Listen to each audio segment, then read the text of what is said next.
Unless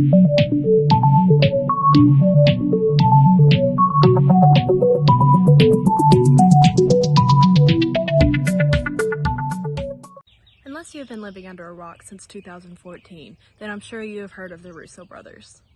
If you don't know what I'm talking about, the Russo Brothers are the directors behind Captain America the Winter Soldier, Captain America Civil War, Avengers Infinity War, and Avengers Endgame. Their very first Marvel Cinematic Universe movie, Captain America the Winter Soldier, made $714.4 million in the box office.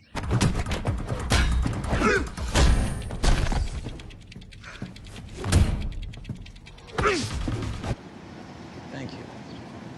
Come here. Hail Hydra. Their most recent one, Avengers Endgame, made $2.8 billion in the box office, surpassing Avatar's $2.7 billion. I see this as an absolute win. I knew it.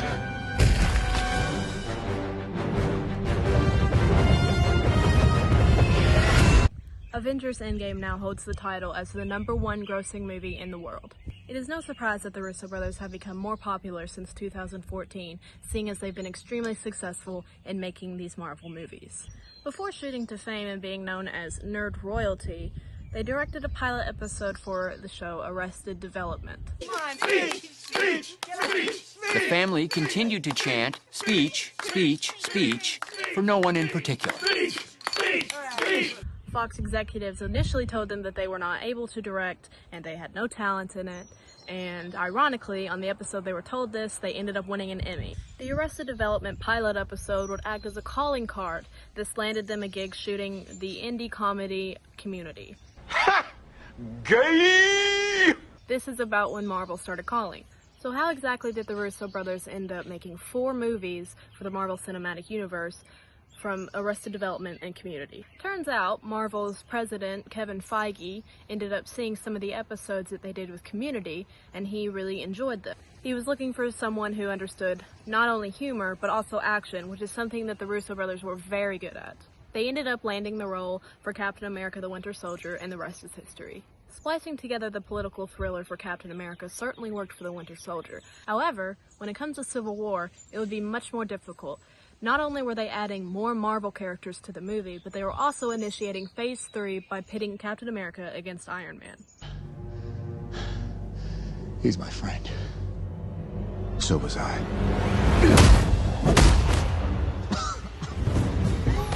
Joe Russo defines the Captain America Civil War movie as full-on horror. They believe that by adding Ant-Man and Spider-Man into the movie made it a little more lighthearted and it wasn't as heavy on the hearts of the audience. This was a very important aspect because if you're out here watching a superhero movie and you just constantly see things that are being done over and over and over again, you're eventually going to have a movie that's going to bomb.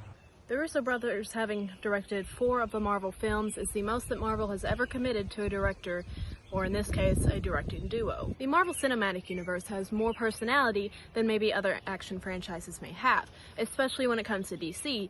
When you look at DC movies such as Batman, you see more serious tones. You don't see as much comedy as you may see in, say, Iron Man or the Avengers. I won't bury you.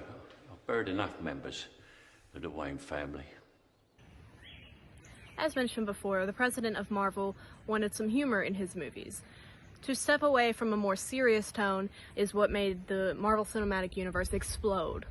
Not only was humor a contributing factor to the explosion of the Marvel Cinematic Universe, but also because the characters that the audience came to love were able to see those characters on the big screen, and the directors stayed true to how these characters started in the first place.